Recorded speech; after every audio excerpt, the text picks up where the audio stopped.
베스트셀러 중에 언어의 온도라는 책이 있습니다.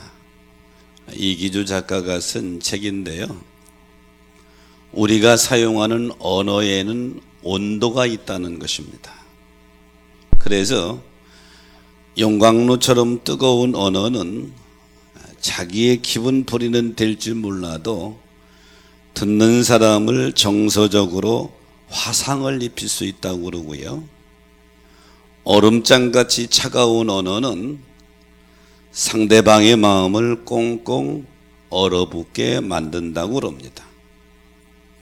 자, 이기주 작가는 이어서 말하기를 질문합니다. 당신의 언어 온도는 몇 도입니까?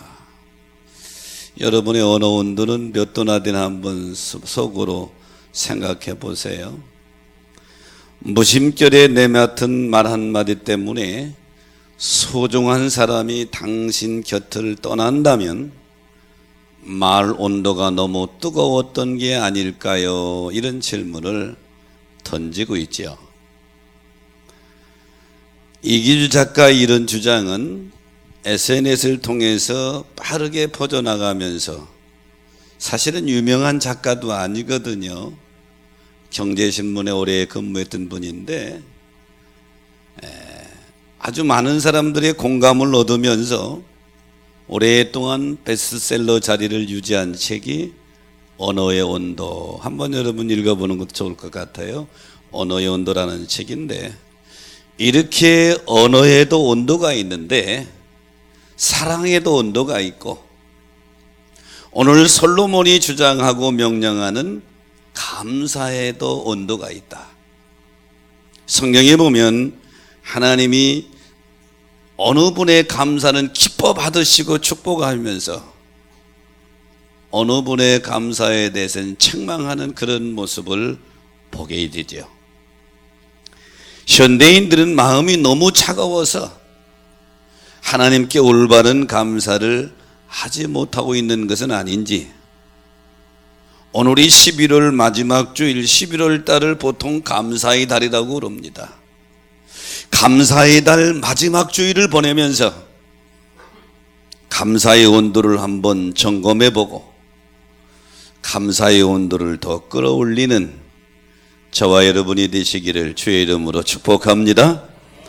저는 오늘 본문의 말씀을 가지고 감사와 그 결과 이런 제목을 잡아봤는데요. 감사와 그 결과의 첫 번째 감사의 대상은 여호와 하나님이시다. 오늘 본문 9절에 보니까 내 재물과 내 소산물의 처음 늙은 열매로 여호와를 공경하라 이렇게 말씀하고 있죠. 본문은 지혜자의 4가지 축복 중에 4번째 해당하는 내용인데요. 여호와를 공경하라고 하는 명령입니다.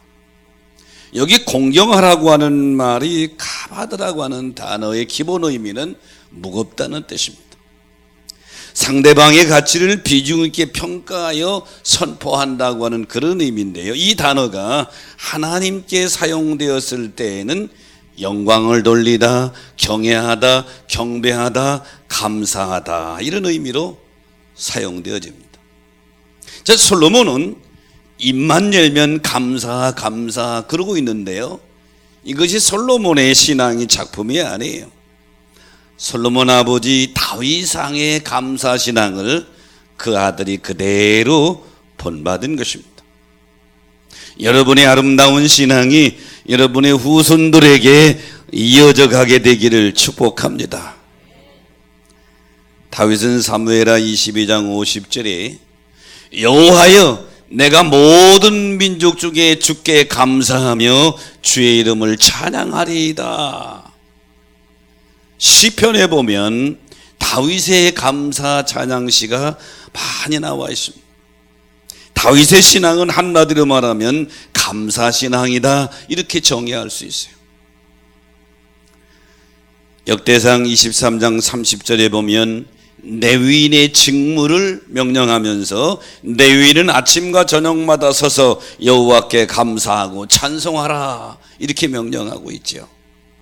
사랑하는 성도 여러분, 우리의 영원한 감사의 대상, 변함없는 감사의 대상은 우리의 창조자 하나님이신 줄로 믿습니다. 하나님이 이스라엘 백성들을 출애굽시켜서 가나안 땅으로 이끄는 과정 속에 너희가 1년에 3번씩 꼭 감사의 절기를 지키라고 명령합니다. 출애굽기 23장 14절에 보면 너는 매년 3번 4개의 절기를 지켜라. 이 절기가 감사의 절기인데 분명히 말씀했어요. 4개. 하나님이 4개 감사의 절기를 지켜라. 감사의 대상이 바로 하나님 자신임을 선포해 주신 것이죠. 바울은 에베소 5장 20절에 보면 범사에 우리 주 예수 그리스도의 이름으로 항상 하나님 아버지께 감사하라 그랬어요. 다윗이나 다니엘이나 요셉이나 바울이나 이들은 모든 일에 항상 하나님께 감사하는 신앙으로 무장했습니다. 그래서 데살로니가전서 5장 16절에 보면 범사에 감사하라, 이는 너희를 향하신 하나님의 뜻이니라 그랬죠. 그러므로 사랑하는 여러분, 감사의 영원한 대상은 창조주 하나님, 우리의 구원자가 되시는 하나님인 줄로 믿습니다. 누가복음 19장에 보면 예수님이 예루살렘으로 올라가는 중에 사마리아와 갈릴리 사이의 마을을 지나가십니다. 그런데 거기에 나병 환자 10명이 살고 있었어요.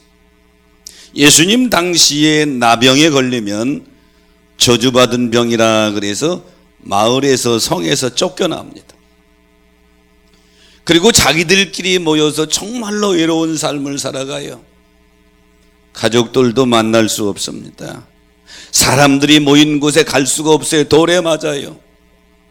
혹시 가다가 저기 사람이 오면 부정하다 그러면 자기의 나병 환자임을 알려야 됩니다. 얼마나 외로운 삶을 보냈겠어요. 이 지긋지긋한 나병 때문에 가정으로 들어갈 수도 없어요. 성으로 들어갈 수도 없어요. 사랑하는 자녀들도 볼 수가 없다 이 말이죠. 꿈에도 소원이 이 병에서 낫는 것인데 이 10명의 나병 환자들이 기쁜 소식을 들었어요. 야, 나사렛 예수라는 분이 있는데 이 나사렛 예수는 무슨 병이든지 다 고치신데, 죽은 사람도 살렸다는데, 물 위에도 걷는다는데, 구세주야. 구세주들이 나사렛 예수를 만나기를 간절히 소원하고 있는데 만날 수가 있어야지. 근데 그 예수님 마침내 자기들이 신이 숨어 살고 있는 그곳에 지나가신다는 거예요. 예수님의 무리들이 지나갑니다. 누가복음 17장 13절에 보면 이들이 소리를 높여서 예수 선생님이여 우리를 불쌍히 여기소서, 고쳐달라는 얘기죠. 소리 지릅니다. 이 기회를 놓칠 수가 없죠. 예수님이 그들을 직접 고쳐주시지 않습니다. 그리고 하시는 말씀이 가서 내 몸을 제사장들에게 보이라 그럽니다. 그 당시 지금처럼 전문 병원이 있는 시대도 아니니까 이 사람이 나병 환자다 하고 판단을 내리는 것도 제사장이요, 나병에서 나았다고 판결을 내리는 분도 제사장이다 이 말이에요. 제사장한테 가라 그런 얘기죠. 10명의 나병 환자들이 그 예수님 말씀 믿고 가다 보니까 다 나아버렸어요. 여러분 얼마나 기뻤겠어요. 이 지긋지긋한 나병 때문에 사람들로부터 격리되고 무시당하고 짐승처럼 살았는데 나았다 이 말이죠. 9명은 기뻐서 그냥 자기가 가버렸어요. 그런데 17장 15절에 보니까 그 중에 한 사람이 큰 소리로 하나님께 영광을 돌리며 돌아와서 예수님 발 아래 엎드려서 감사합니다. 이 사람은 사마리아 사람이다, 이방인이에요. 이 모습을 지켜본 예수님이 이렇게 말씀하십니다. 17절 이하에 보니까 9은 어디 있느냐? 10사람이 다 낫지 않았느냐? 9은 어디 가고 너 혼자 와서 감사하느냐? 그리고 가라, 내 믿음이 너를 구원하였느니라. 사랑하는 성도 여러분, 은혜를 입었음에도 감사하지 않는 9명에 대하여 주님은 서운한 말씀을 표현하시죠. 비록 이방인이지만 사마리아 사람이지만 돌아와서 감사하는 이 사람을 칭찬하시면서 육신뿐만 아니라 내 믿음이 너를 구원했다, 그 영혼까지도. 그러므로 사랑하는 여러분, 믿음 생활이라고 하는 것은 뭐냐? 감사 생활이에요. 믿음의 성숙이라고 하는 것은 뭐냐? 감사의 온도가 올라가는 거예요. 그래서 모든 일 범사에 감사하라, 이것이 하나님의 뜻이니라, 이렇게 말씀하고 있는 거예요. 사실은 모든 일에 감사하기는 쉽지 않아요. 작은 것부터 감사가 훈련되어질 때에 큰 것에도 감사할 수 있는 줄 믿으시기 바랍니다. 프랑스 황제인 나폴레옹이 유럽을 점령할 때 폴란드를 점령했어요. 그리고 한 농촌 마을에 머문 적이 있는데 그 마을의 영주가 나폴레옹에게 저녁 식사를 초대했습니다. 나폴레옹이 기꺼이 응하고 이 영주의 집에 갔는데, 유럽 사이에는 그 잔치에 앉는 자리의 순서가 있어요. 중국에 가도 자리에 앉는 자리의 순서가 있어요. 가면 마음대로가 딱 앉으면 실수하기 쉬워요. 가서 딱 있으면 여기 앉으세요, 여기 앉으세요, 이렇게 자리를 정해줘요. 그 사람의 직급에 따라서. 근데 나폴레옹이 딱 자리를 앉는데 보니까 상석이 아니요, 3번째 자리에 가서 앉힌단 말이에요. 황제인데, 점령군의 황제인데 화가 머리끝까지 올랐습니다. 영주에게 이렇게 말은, 나는 프랑스의 황제다, 그런데 나를 고작 이런 자리에 앉히려고 초대했단 말인가? 화가 머리끝까지 났죠. 영주가 급히 달려와 나폴레옹 앞에 조아립니다. 참으로 죄송합니다. 하지만 이것이 무례라고 생각하셔도 첫 번째, 두 번째 자리는 양보할 수 없습니다. 드릴 수 없습니다. 나폴레옹이 차고 있던 칼을 빼드는 거예요. 목을 치려다가 마지막 할 말이 있으면 해봐라.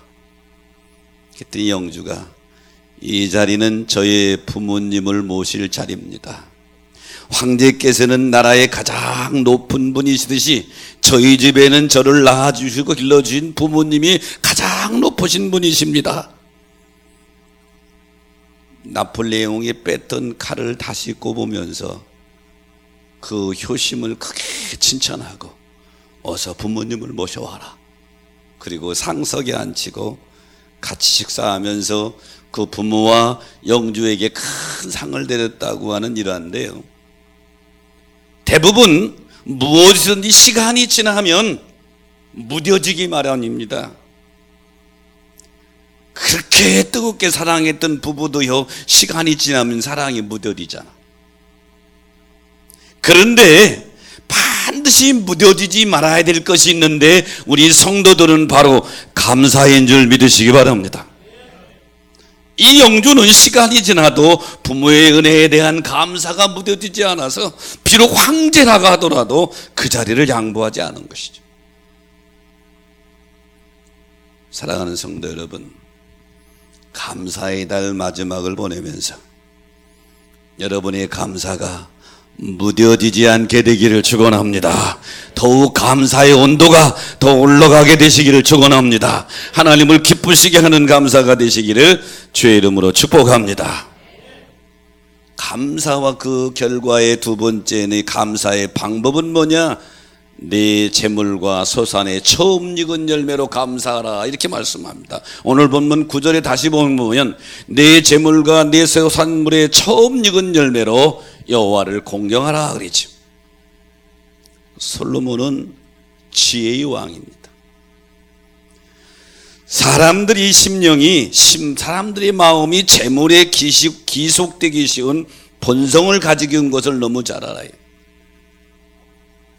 여러분, 모든 사건과 모든 일 뒤에는 거의 물질이 있습니다. 돈 때문에 사람들이 마음을 빼앗기고, 돈 때문에 친구를 배반하고, 돈 때문에 부부지간에 갈라서고, 돈 때문에 형제들의 등을 집니다. 그래서 솔로몬은 내 재물로 하나님을 공경하라. 내가 하나님께 감사한다고 하는 것, 하나님을 예배한다고 하는 것을 뭘로 표현하느냐? 예수님께서 그렇게 말씀하셨어요. 내 보물이 있는 곳에 내 마음이 있느니라. 그런데 여기 재물은 내 재물이라고 본문이 개역성경에 번역했는데 70인역 성경에 보면 너희 정당한 노동들 이렇게 번역했어요. 그러므로 하나님은 정당한 노동의 결과로 얻어진 재물을 받으신다는 뜻이에요. 사기쳐서 얻은 재물을 하나님께 헌금했다 관심 없으세요. 도둑질해서 얻은 재물 바쳤다 관심 없으세요. 부정한 축제에서 얻은 재물 하나님 관심 없어요. 다른 사람의 눈에 눈물 나게 해놓고 내가 그것을 하나님께 바쳤다 하나님 관심 없어요. 정당한 노동의 대가라 이렇게 번역했어요. 처음 익은 열매를 하나님께 드린다고 하는 것은 모든 소산물의 소유권자가 하나님이심을 인정하는 것입니다. 그러므로 우리가 하나님께 예물, 소위 헌금을 드리는데 헌금이 뭐예요? 종이란 말이죠. 여기에 일정한 가치를 부여했어요. 헌금은 뭐냐? 내 마음과 사랑과 정성을 담는 그릇인 것입니다. 그래서 솔로몬은 감사의 대상은 영원히 변함없는 창조주 하나님이지만 감사의 방법은 내가 가진 재물과 소산의 처음 익은 열매 거기다 담아서 드리라는 거예요. 그래서 출애굽기 23장에 3대 절기를 꼭 지키라고 명령하면서 15절에 결론적으로 이렇게 말씀하십니다. 너는 빈손으로 내 앞에 나오지 말지니라. 그러므로 사랑하는 성도 여러분, 최선을 다한 물질에 여러분의 감사를 담아 하나님께 드리시기를 축원합니다. 역대상 29장 다윗이 마지막 죽기 전에 유언적으로 한 말씀 중에 다윗이 이런 고백을 합니다. 14절에 보면 나와 내 복성이 무엇이건대 이처럼 즐거운 마음으로 드릴 수 있나이까. 모든 것이 주께로 말미암아 싸우니 우리가 주의 손에서 받은 것을 드렸을 뿐입니다. 아마 성경에 등장하는 인물 중에 하나님 앞에 최고 많이 헌금한 사람은 다윗일 거예요. 그런데 그 다윗이 이게 다 주님께로 온 것인데 주님께로 온 것을 주님께 드렸는데 이렇게 즐거운 마음으로 드릴 수 있게 하시니까 하나님 감사합니다 그런 얘기죠. 하나님께 조금 헌금했다고 교만에 빠진 성도들도 가끔 보게 되는데 큰일 날 일입니다. 모든 것의 주인은 하나님이신 것을 인정하시면 아멘. 모든 것의 주인은 하나님이다. 다윗이 이 감사신앙을 그 아들 솔로몬이 지금 그대로 보고 배운 거예요. 그래서 그것을 자기 아들에게, 솔로몬이 자기 아들에게 그 신앙을 본받으라고 말씀하고 명령하고 있는 것이죠. 역대하 29장에 보면 위대한 이스라엘 남유다의 성군인 히스기야 왕이 왕위에 오릅니다. 히스기야 왕이 유다 왕으로 오르실 때에는 북이스라엘이 멸망한 지 10년째 되었을 때예요. 히스기야 왕이 오르고 보니까 북쪽 이스라엘이 멸망한 원인이 뭔가 봤더니 우상 숭배하고 하나님을 배반한 건데 가만히 자기 나라를 보니까 똑같이 우상 숭배하고 하나님을 배반하고 있단 말이에요. 북이스라엘이 멸망한 길을 그대로 따라가고 있단 말이죠. 히스기야가 깜짝 놀라서 제일 먼저 한 일은 신앙 회복 운동을 합니다. 그래서 더럽혀진 성전을 정화하고 닫혀있던 성전문을 열고, 그리고 두 번째 예배를 복구시킵니다. 각종 제사 제도를 회복시키고, 그리고 나서 온 백성들에게 우상을 다 제거하고 하나님께 그동안 범죄한 것에 대해 회개하는 마음으로 속죄의 제물을 드리며 회중들에게 명령합니다. 하나님께 감사의 제물을 드리라.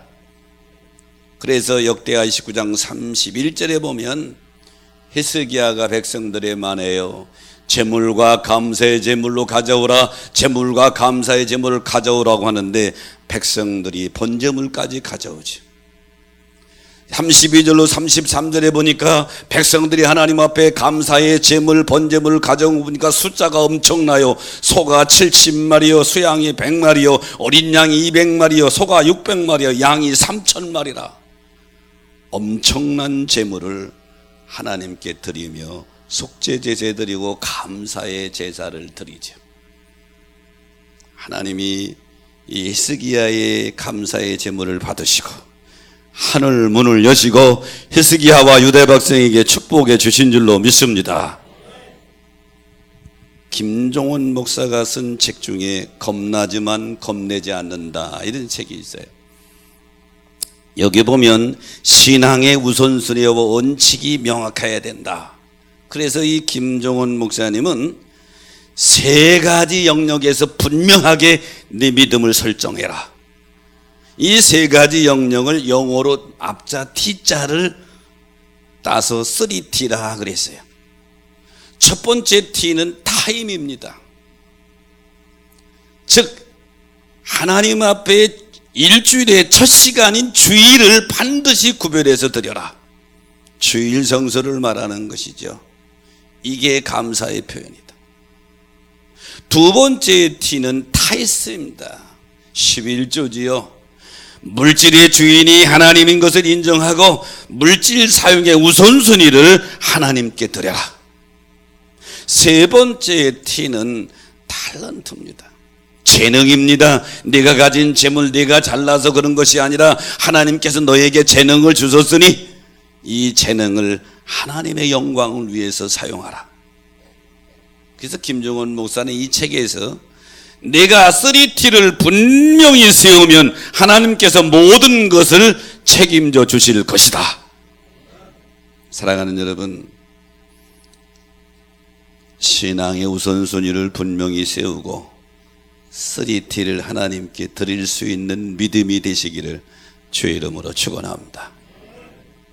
감사와 그 결과, 세 번째 감사의 결과는 창고가 가득 차고 새 포도즙이 넘치도록 하신다고 그랬어요. 10절 말씀에 보니까 그리하면 내 창고가 가득 차고 내 집들에 새 포도즙이 넘치리라 그랬어요. 솔로몬은 정성껏 드린 감사에 하나님은 이에 상응하는 축복으로 갚아주신다. 여기 가득이라는 단어, 사바라는 단어를 썼는데요, 이 단어는 풍부하고 충분하고 넘치는 것을 가리키는 것입니다. 하나님은 온갖 종류의 곡식과 과일들을 쌓이게 되는 큰 풍요를 주신다. 자, 유다 백성들의 개념 속에 새 포도주라고 하는 것은 아주 귀한 것을 가리키는 거예요. 포도즙 틀에 포도주를 따는데 첫 번째 것인데 최고의 축복을 가리킬 때 새 포도즙 이렇게 표현을 쓰는 거예요. 그런데 이 새 포도즙이 넘친다라고 하는 파라치라고 하는 단어는 남아돈다는 거예요. 이렇게 중간만 차는 것이 아니라 차고 넘쳐서 남아돈다고 하는 거예요. 사랑하는 여러분, 하나님은 창조주이십니다. 하나님은 전능자이십니다. 이분이 역사하시면 불가능한 것이 없는 줄로 믿습니다. 창세기 49장에 보면 야곱이 죽기 전에 마지막 자기 아들들에게 축복하는 내용이 나오는데 49장 25절이면 요셉에게 축복하는 내용, 이런 내용입니다. 하나님께서 너에게 하늘의 복과 아래의 깊은 샘의 복과 젖 먹이는 복과 태의 복을 주실 것이다. 오늘 이 예배에 참여한 여러분에게 하늘문이 열리셔서 위로 하늘의 복과 깊은 샘의 복과 젖 먹이는 복과 태의 복이 넘치시기를 축원합니다. 하나님은 감사의 대상을 알고 최선을 다해서 감사하는 자에게 받고만 마시는 분이 아니라 넘치도록 채워주리라. 이게 하나님의 약속이에요. 욥기 1장에 보면 욥을 이렇게 평가합니다. 온전하고 정직하여 하나님을 경외하며 악에서 떠난 자다. 그리고 동방의 최고의 부자예요. 그런데 이런 욥에게 한순간에 환란이 찾아왔어. 하루아침에 10명의 자녀들이 다 죽고요, 가지고 있던 재산 다 날아가 버렸어요. 욥의 일생의 최악의 상황을 만나게 되는 것입니다. 아마 이쯤 되면 저를 포함해서 우리 모두가 하나님 계신 거요 안 계신 거요, 하나님이 나를 버렸다 원망하고 그랬을 거예요. 근데 최악의 상황에서 욥은 하나님께 최고의 감사를 드립니다. 주신 이도 여호와시요 처하신 도 여호와시니 내가 여호와의 이름을 찬송하리로다. 난 욥기서 1장 20절 21절을 읽으면서 난 이거 도저히 못해, 이렇게 할 수가 없어. 아내 10명은 자녀구만, 누가 한 명의 자녀가 사고나 다쳐도 마음이 아픈데 다 죽었단 말이에요. 근데 여러분, 신앙의 표현은 원망이 아니라 감사하며, 하나님은 우리에게 감당할 만큼만 주시는 줄로 믿습니다. 그거 도저히 감당 못하니까 그런 건 안 주시는 거예요. 바라기는 적은 것부터 감사가 훈련 체질화되어져 모든 상황에 감사할 수 있는 수준까지 이래야 될 줄로 믿습니다. 제가 논산훈련소에 입대했는데 가장 어려운 것 중에 하나가 아침마다요, 총 M1 총이 크잖아요. 미군들이 쓰는 건 무거워요. 그거를 들고 이 기류를 구보하는 게 그게 힘들어. 여성분들은 모를 거 이 총이 얼마나 무거운지. 이렇게 들고 뛰다 보면 총이 이렇게 내려가요. 무거우니까 내려가. 얼마나 힘들은지 몰라요. 뛰는 게 힘든 것이 아니라 이 팔이 떨어져 나가는 것 같아요. 조금만 총이 내려와 봐요, 조교가 와서 바로 또 혼내죠. 근데 6주 기본 훈련을 받는데요, 마지막 6주쯤 돼서는요, 이 총이 왜 이렇게 가벼워졌어요? 여기서 무게가 다 날아간 것 같아요. 가벼워졌어요. 그럼 총이 가벼워진 거예요? 내가 훈련단 되어져서 팔이 강해진 거예요? 팔이 강해진 거예요. 훈련을 통해서 우리가 체질화되는 줄로 믿습니다. 감사도 마찬가지예요. 감사 훈련하다 보면 모든 상황에서 감사할 수 있는 수준까지 이르게 된다. 욥의 이 감사에 대해서 성경 욥기 마지막 42장 12절 이하에 보면 여호와께서 욥의 말년에 복을 주시는데 넘치도록 주셔서 꼭 보니까 곱배기로 배로 주셨어요. 자녀들만 빼고 나머지 물질적인 것은 배로 주셨다. 그러므로 사랑하는 여러분, 어떤 순간에도 하나님 앞에 최고의 감사를 드리면 하나님은 넘치도록 채워주신다. 이것이 주님의 약속인 줄로 믿습니다. 세계 플라스틱 회사 중에 유나이티드 스테이지 플라스틱의 창업자가 스텔린 댐입니다. 이 사람은 고등학교를 졸업한 이후에 바로 사업에 뛰어들었어요. 이 댐의 인생의 지표는 그리스도인으로 성공하는 것입니다. 그런데 멋지게 실패했어요. 절망 중에 낙심하면서 하나님께 부르짖습니다. 하나님 부르짖는데 부르짖는 가운데 응답받았어요. 너의 사업을 나에게 넘겨주면 내가 성공시켜 주리라. 그래서 댐은 지금까지 사업의 방식을 바꿔서 하나님을 자기 회사의 공동 경영자로 모시고 다시 시작을 했습니다. 얼마로 시작한 거 줄 알아요? 37달러로 시작했다고 그랬어요. 370달러도 아니고 37달러로 다시 시작한 거예요. 똑같은 사업입니다. 그런데 크게 성공하여 억만장자가 되었는데, 이때 이후에 이 댐은 회사의 지분의 51%를 공동 경영자인 하나님께 드렸다. 그리고 수입의 51%를 그대로, 지분 그대로 하나님께 드렸어요. 이 댐의 일생을 보면 평생 7,000번의 선교 여행을 떠났고 해마다 100만 달러를 교회 설립을 위해서 드렸다. 뭡니까? 하나님을 인정하고 하나님과 함께 할 때 하나님은 그냥 받고만 마시는 분이 아니라 넘치도록 채워주신다.